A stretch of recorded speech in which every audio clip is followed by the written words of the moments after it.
was Claude Monet. Hi guys and welcome to a new episode of the channel, and today we will be talking about BAM! Who was Claude Monet. Let's get started. So usually if you really want to learn about artists the old-fashioned way, then just start reading books and yeah, blah blah blah blah, just look at their series and stuff. But this is history, not science. So let's just get on with it.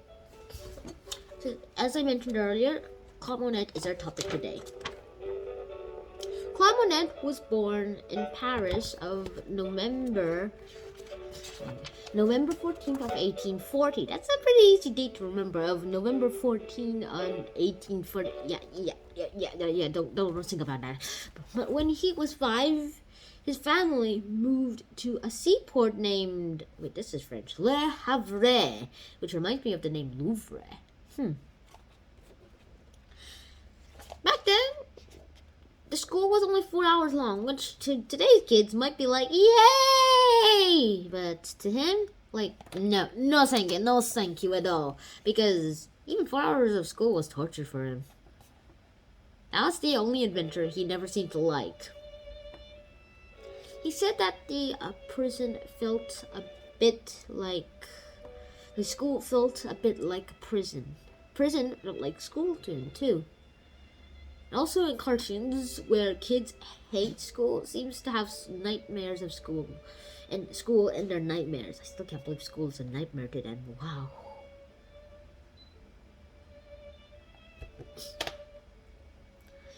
Claude Monet was born in Paris, and eventually he did return to Paris because Paris is the capital city, and usually most capital cities have all their things done.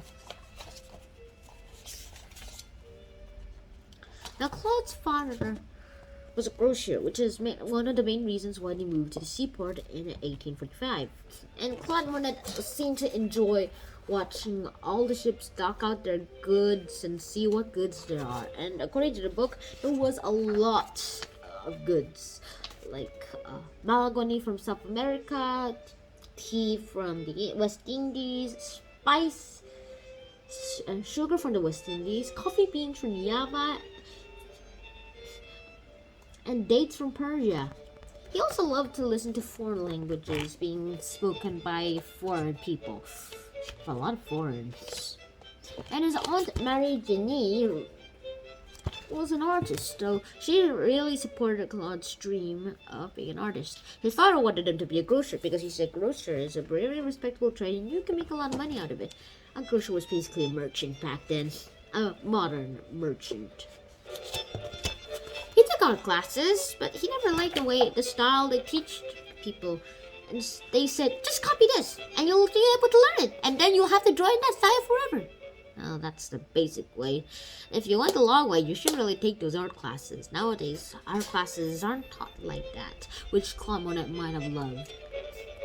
In a traditional art class, even today in few art schools, there are still those traditional art class techniques. Everyone has to copy a painting in their own style, but it has to be at least a good copy of it. Like, draw a solar system, and then they have to draw it almost exactly like a solar system. Usually it's common sense to learn art. To learn something, you have to copy that something and then do it your own way. In my school, however, there is a bit of a difference where basically they just teach you how to do something, how to create a clay mask, for example, and then they just let you make your own clay mask. Just follow the technique, and you'll be able to just create anything you want. You can make a fox mask, or a tiger mask, or a cat mask, or an alien mask, or a plug mask, or okay, whatever mask you want. And so yeah.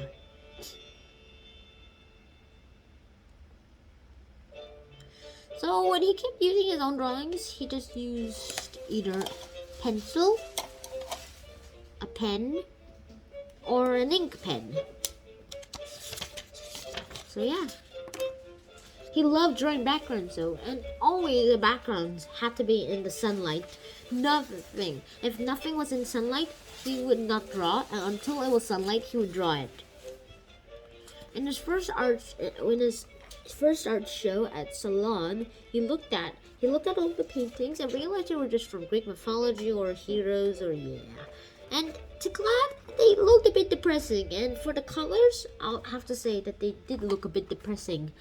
Not like Pablo Picasso's blue depressing, but yeah, just depressing enough for Monet to not like it. So when he introduced the light style, where basically you had to use, he painted light into the picture. Everyone thought that it was incomplete because most of it was bright, so bright in fact that everybody thought it was just pure white or something.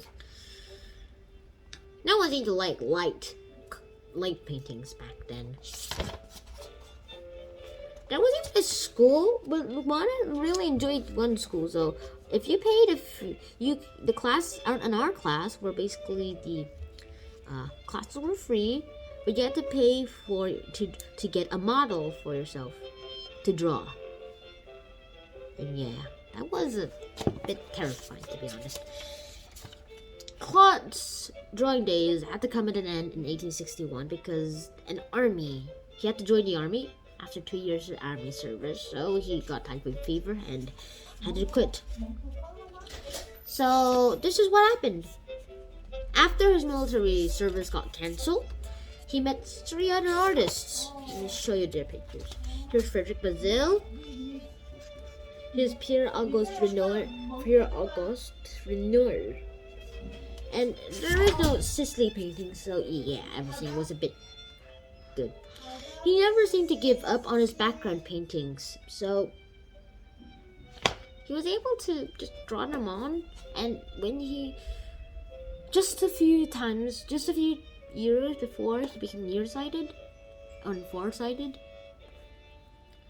his paintings became famous for their new style, and their new nickname was Impressionists.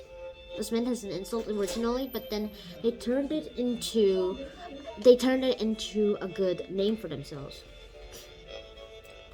Claude Monet was a successful man. Even when he sort of lost his eyesight, he still drew water lilies. And when he died, his son donated them to a museum called the Orangery. And it was named the Water Lily series. Nothing else has been exhibited there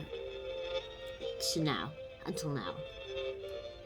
And still, there's nothing else exhibited there except the Water Lily series. So if you want to learn about Claude Monet, then I regularly recommend to watch other videos. But if you want to learn one secret of his painting right now, is that he only painted pure colors on his paintings. Not pure green, not pure purple, but just pure blue, pure yellow, pure red. You'll figure out how he did it eventually. Or just read the Who Was book. Hope to see you guys in the next episode. If you guys did enjoy this episode, please like, share, and subscribe to the channel if you aren't already. And I'll see you in the next episode. Shout out. Peace. Hey, click either of these 2 videos.